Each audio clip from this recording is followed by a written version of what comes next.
Now, I can't control the debate and hyperbole, the devil's advocate circumstances that have been used of my brothers to try to destroy the Constitution Party, and that's what's happening because it won't destroy the Independent American Party, but it will rip this organization asunder because it will not end in the destruction of the Independent American Party.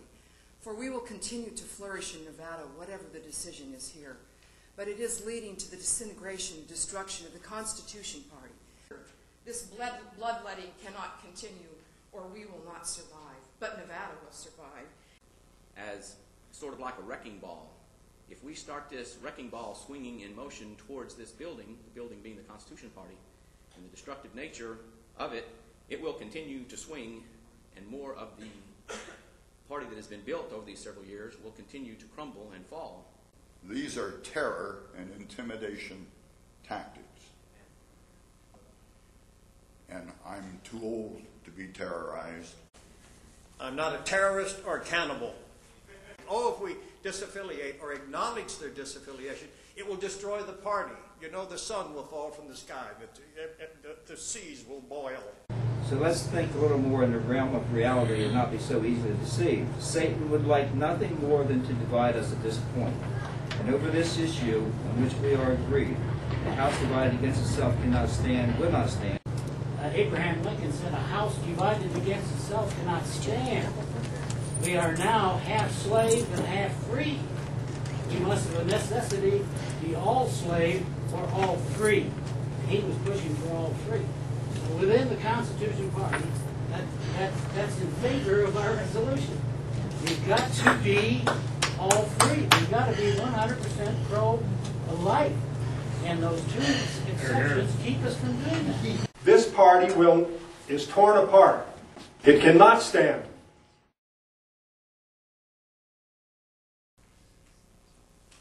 The subject of the proposed disaffiliation of the Nevada Party is something to which we have devoted substantial, if not overwhelming attention during the past 3 years. That he adopts the position of his church, and that's where he is on it, but it acknowledges that was not totally in conformity with the pro-life plank of the platform, and said that he could not accept that exactly as written.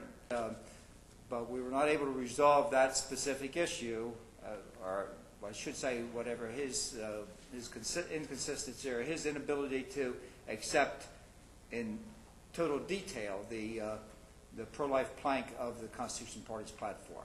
I think Clymer said that after his trip, the issue was unresolved. Well, it was resolved. It was very clear. They're not in compliance. They resolved it. Chris Hansen doesn't hide the fact that he does not believe and conform to the platform. And they had to plead guilty, but with an excuse. They do not fully accept the party's platform. That means they are not in compliance.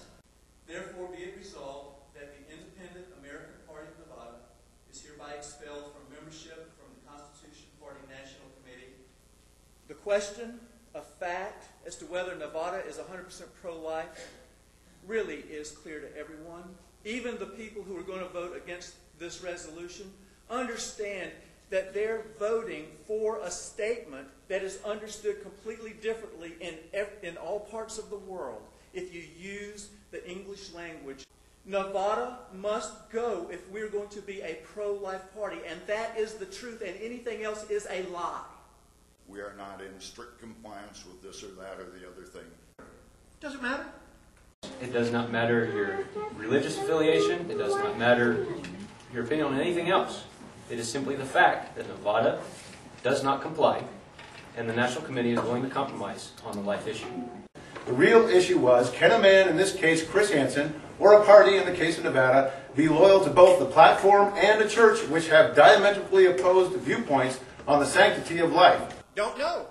Chris Hansen, the chairman of the Nevada Party, and his sister Janine declared their allegiance to a prophet, and that's their right in this country if they choose. But when a man or church or policy is in direct conflict with our platform, they are no longer in compliance and will forever be in conflict. There's no argument there. They are disaffiliated themselves. This is not a trivial debate, folks. This is not a matter of moral indifference. This is not a bug scuffle. You know, this is not inside baseball. This is about murder and innocent human life. This is a kind of litmus test on whether or not this party is seriously concerned about the premier moral issue of our time, abortion. We make allowance in such circumstance as when a pregnancy is the result of incest or rape, when the life of the mother is judged by competent medical authority to be serious, or when the fetus is known by competent medical authority to have serious defects that will not allow the baby to survive beyond birth. I am respectful of any member of any of our states or national leadership whose personal views on abortion reflect their faiths, traditions, and teachings in cases of rape or incest. I hope that all of you that are going to vote for Nevada to keep them in the party realize this, that you're voting for abortion. There happens to be a chairman who I totally disagree with that believes in exceptions within an exception. Extremely rare case. I can't believe that people that are 100% pro-life and some that are 99% pro-life will be characterized as pro-abortion. And you know what? A hard stance of all or nothing will not work right now. Sorry, it will not. If you vote today, you're voting to keep Nevada in the party. You're voting to affiliate with people who are voting for the murder of the unborn. You will be voting for abortion. That is murder of the unborn. At the time of conception, that becomes a person. That is personhood in God's eyes. And we cannot go against that.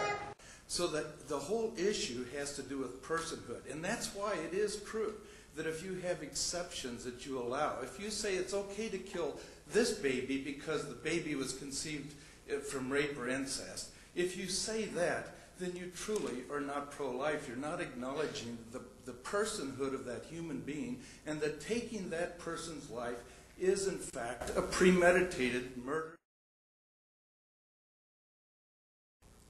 Now, my brother Christopher is the youngest member of my family. He is great in debate and hyperbole. He has served as a devil's advocate on this issue.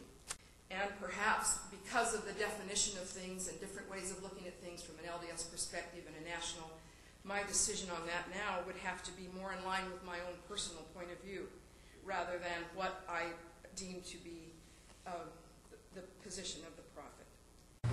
That they are holding to a position of exception in cases of rape, incest, life of the mother, or fetal deformity. And this was something that they've held to all along, and they've been working very hard to hide from us and to deceive us by saying that they had wording that they brought forward in Salt Lake City that was supposed to be like the be-all, end-all to the question in their mind, but we voted to receive it as just a good statement. And it says in there that we support the sanctity of innocent human life. Sounds good, doesn't it? We all support the sanctity of innocent human life, but they were holding to a doctrine that children of rape and incest are guilty trespassers in the womb. And they had held to that all along. Not only has there been this ongoing issue where they've been promoting these exceptions, but they've also been on a campaign of deception to deceive the delegates of the National Convention, deceive other state parties, and to, obscure the whole issue. So I see this as particularly troubling, especially because I don't like being deceived.